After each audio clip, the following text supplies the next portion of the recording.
términos prácticos, el ADN es solamente información precisa y detallada para generar todas las instrucciones requeridas para un ser vivo. Y eso es lo que conocemos como el genoma.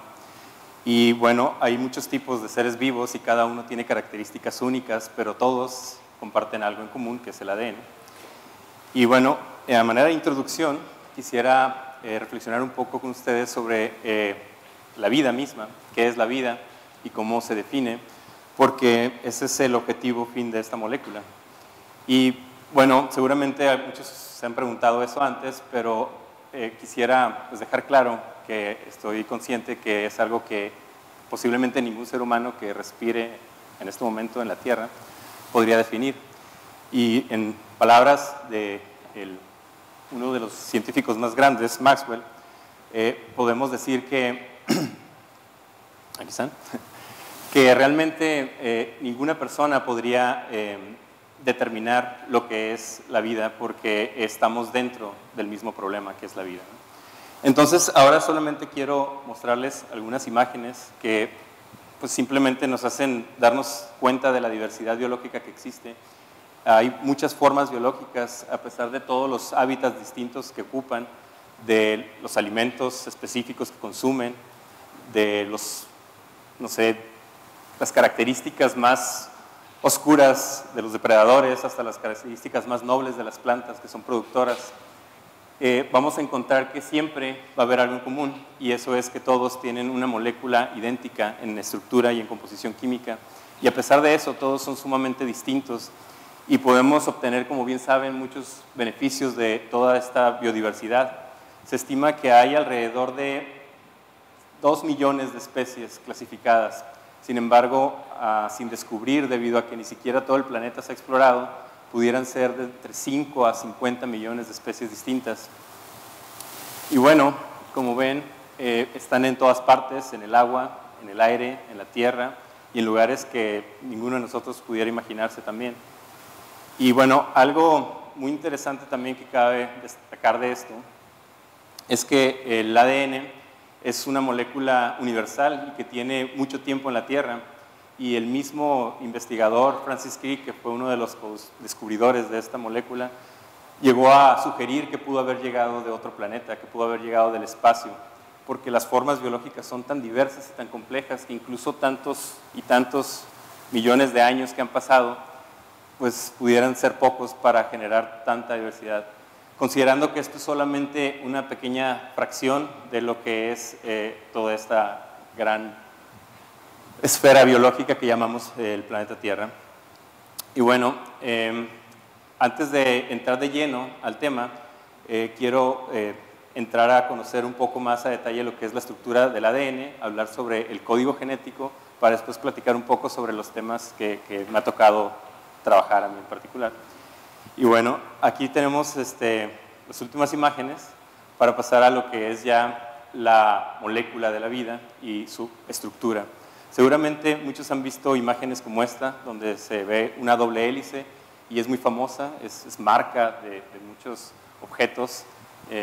Incluso hay mucha desinformación para mi gusto, de mucha publicidad que se le hace al respecto, aprovechándose de pues, el desconocimiento de los detalles de la molécula. Y es por eso que también quería compartir con ustedes muchos aspectos al respecto de esta molécula, como la estructura. Hay muchas representaciones que son útiles para darnos una idea de cómo es, unas más simples que otras, como la anterior que les mostraba, otras aún más simples, como estas que están aquí. Pero el punto importante de esta molécula es que contiene algo que nosotros llamamos nucleótidos. Y esos nucleótidos por sí mismos son moléculas pequeñas que en conjunto forman toda una gran molécula que es el ADN. Y nosotros abreviamos estas letras que ustedes ven aquí como guanina, adenina, timina y citosina como A, T, G, C. Y podemos ver que se encuentran distribuidos a lo largo y forman cadenas largas, y la secuencia determinada de estas bases nitrogenadas o estos nucleótidos es lo que le va a dar a cada organismo sus características. Es lo que va a componer el genoma, el conjunto de genes que tienen toda la información precisa para generar un ser vivo. Y bueno, a pesar de que pueden ser un poco más complejas las representaciones, como en este caso, que pueden ver ya los átomos que están formando cada una de estas bases nitrogenadas. En términos prácticos es muy simple trabajar con ella. Algo importante que debemos mencionar es que la molécula se encuentra en las células, dentro de las células, y para eso tiene que compactarse. En el caso de las células humanas tenemos hasta 2 metros de ADN que se tienen que compactar en un espacio muy reducido en el núcleo de las células, en micrómetros. Por eso se enreda en estas estructuras que llamamos nucleosomas para formar lo que son los cromosomas, la típica X que se encuentra cuando hablan de cromosomas. Y bueno, en cuanto al código genético, yo les comentaba que es la molécula que tiene toda la información para generar la vida, pero esa información, ¿qué es en sí? Y en términos prácticos podría decir que solamente lo que se necesita para formar proteínas. ¿Y qué son las proteínas? Bueno, son una especie de nanomáquinas perfectas, pequeñas, que cumplen con diversas funciones. Por ejemplo, la estructura. Ustedes vieron muchas aves con plumas, peces que tienen escamas. Nosotros tenemos pelo, uñas. Esa es la misma proteína que se llama queratina, con un arreglo estructural distinto y con ligeras variaciones en la secuencia de los nucleótidos de estas bases nitrogenadas que tiene el ADN de esa proteína. Así hay otras proteínas como el colágeno de nuestra piel, proteínas en el músculo, proteínas que nos defienden de enfermedades como los anticuerpos, y todos, sin excepción, son codificados por el ADN. Y a su vez estas proteínas nos ayudan a construir otros seres vivos. ¿Por qué? Porque son capaces de incluso modelar y replicar el mismo ADN. En este diagrama lo que muestro es una molécula de ADN de doble cadena arriba. Como pueden ver, las bases son complementarias. Tenemos que la G es complementaria con la C, la T es complementaria con la A y viceversa. Y cuando esta molécula de ADN se copia a sí misma a través de un intermediario que se conoce como ARN, es de cadena sencilla. Este después es por medio de otros organelos en la célula leído de forma continua en grupos de 3. Esos grupos de 3 es a lo que conocemos como codones. Y cada codón va a proporcionar la información necesaria para generar un aminoácido, que son las unidades estructurales de las proteínas. Y bueno, ya les dije más o menos qué son las proteínas, pero no habíamos hablado de los aminoácidos. Los aminoácidos podríamos decir que son como las letras que forman las palabras. Y esa es una muy buena analogía, porque si consideramos que el alfabeto tiene solamente en nuestro idioma alrededor de 26 letras, y con esas 26 letras podemos formar todas las palabras de nuestro idioma, y lo mismo con lenguajes de otros idiomas, de otros países, pues con las proteínas ocurre algo muy similar. Son 20 aminoácidos los que en condiciones naturales forman proteínas, y con esos 20 aminoácidos podemos generar toda la diversidad biológica que ustedes vieron. Y sigue siendo la misma molécula de ADN la que codifica toda esa información. Y es eso lo que nos permite tomar de un organismo una secuencia de ADN y transferirla a otro organismo para lograr un objetivo o un producto en particular. Y bueno, aunque esta imagen es un poco más química, lo único que quería mostrarles es que los aminoácidos tienen enlaces entre los carbonos que tienen una pequeña alfa abajo. Esos aminoácidos forman cadenas entre sí y los enlaces que los dividen pues les permite girar uno con otro dependiendo de las características químicas de cada aminoácido que es continuo a ellos. De manera que, como las palabras, dependiendo del orden en que se encuentren esos aminoácidos, vamos a encontrar distintas proteínas con distintas funciones. Porque veamos en la izquierda la proteína que se acaba de formar. Por todas esas interacciones químicas continuas va a empezar a girar y a lo que sería en español a plegarse una con otra, en una estructura ya muy definida como lo que está después de la flecha. Y dependiendo de la secuencia podemos tener formas, estructuras tan diversas de proteínas, tan grandes, unas que se asocian con otras y forman subunidades de proteínas más grandes y más complejas, que pues nos van a dar todas las funciones biológicas que se requieren para mantener la vida, para reproducir la vida y para incluso replicar el ADN, que es el que ha mantenido la vida. No se les olvide que el ADN tiene en esta Tierra pues, millones de años desde que la vida inició. Y a través de las formas más simples de ADN, esa molécula se ha ido recombinando, ha ido mutando, cambiando su secuencia y ha ido formando toda la diversidad de seres que ahora conocemos. Algo importante es que hay marcos de lectura. Lo que quiere decir eso es que cada grupo de 3 se lee empezando aquí, pero si empezamos uno después, se desfasa y ahora empiezan a leer otros 3. Entonces aquí solamente muestro una secuencia de ADN donde marco en azul una proteína, en amarillo otra proteína, pero como pueden ver en las filas que están arriba de la parte azul, hay otras proteínas que pueden estar codificadas con la misma secuencia de ADN. Entonces esto vuelve el código muy versátil. Y en términos prácticos podríamos ver que en estas tablas podemos nosotros encontrar toda la clasificación. Por posibilidades son solamente 4 letras que se arreglan en grupos de 3, por lo que 4 por 4 por 4 nos da 64 posibles grupos de 3. Aunque solamente hay 20 aminoácidos, es por eso que muchos de ellos se repiten, como pueden ver en el caso de... bueno, hay letras como A de alanina, pero también ALA es una abreviatura de 3 para la misma letra, ¿no?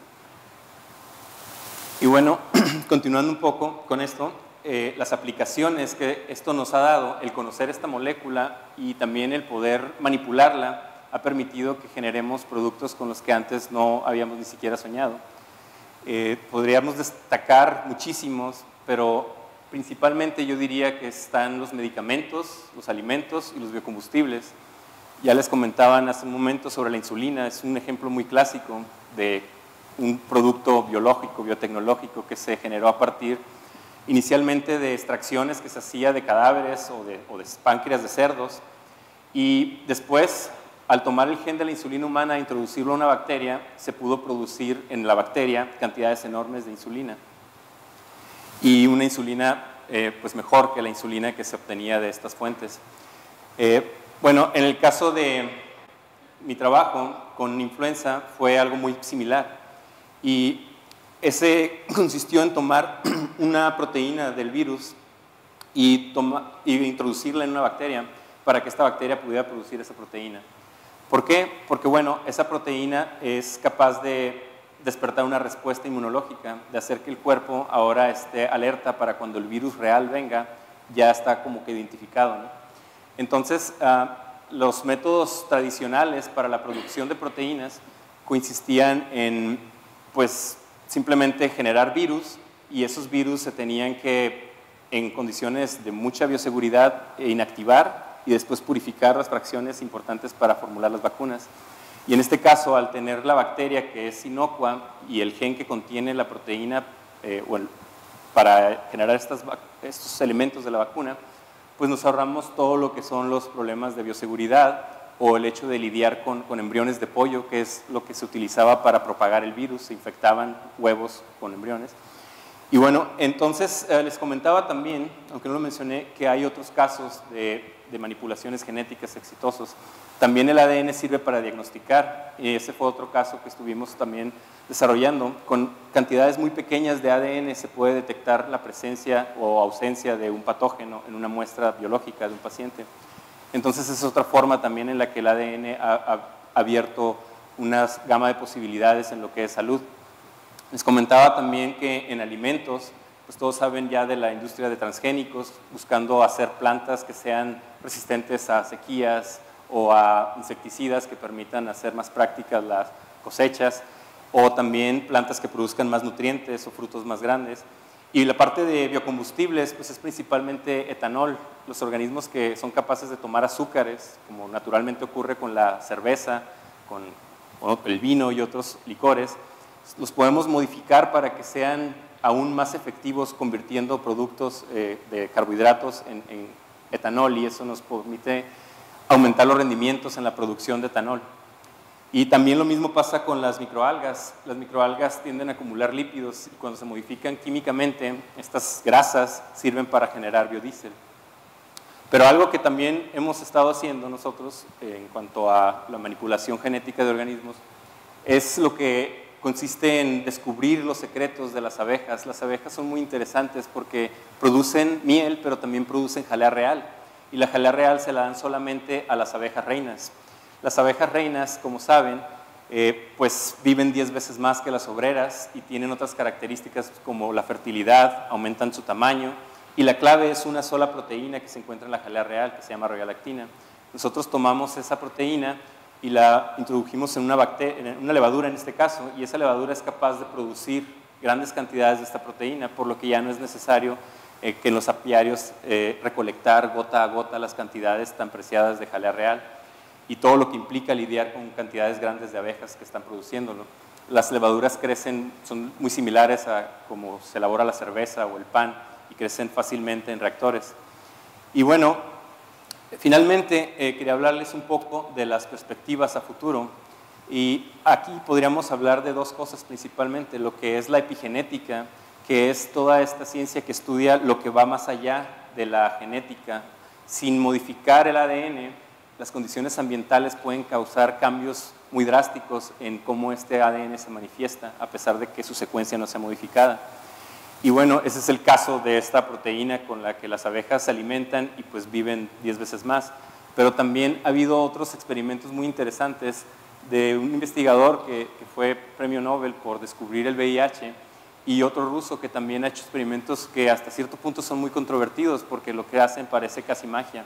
Ellos son capaces de manipular el ADN a través de señales electromagnéticas que son capaces de controlar, que pueden obtener de seres vivos. Por ejemplo, Peter Garyaev lo que hizo fue de páncreas sanos, obtuvo la información que se emite de esas células y la dirigió con un láser a ratas enfermas, y las ratas que recibieron esa información regeneraron su páncreas y fueron capaces de controlar los niveles de insulina, de curarse de la diabetes.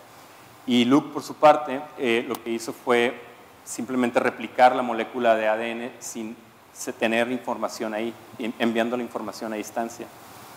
Entonces, ya solamente para concluir, yo podría decir que el ADN pues es una molécula sumamente interesante porque tiene mucho tiempo en la Tierra y aún así estamos comenzando a entenderla. No sería la primera vez que nos equivocamos. Hace mucho tiempo se pensaba que las proteínas eran las responsables de la herencia, que eran las que transmitían la información de generación en generación. Ahora se sabe con toda seguridad que es el ADN. Y bueno, como ustedes saben, hay muchas aplicaciones que les comenté y hay también controversia al respecto, por lo que yo creo que es importante difundir la información, difundir lo que es con un poco más de simpleza para que todo el mundo pueda entenderlo, todo el mundo pueda involucrarse y todo el mundo pueda opinar, porque a fin de cuentas todos estamos afectados por lo que se hace o no se hace con el ADN, con los organismos que se modifican, con el impacto ambiental que esto tiene, liberarlos al ambiente. Y bueno, pues básicamente eso es todo lo que quería compartir con ustedes. Muchas gracias.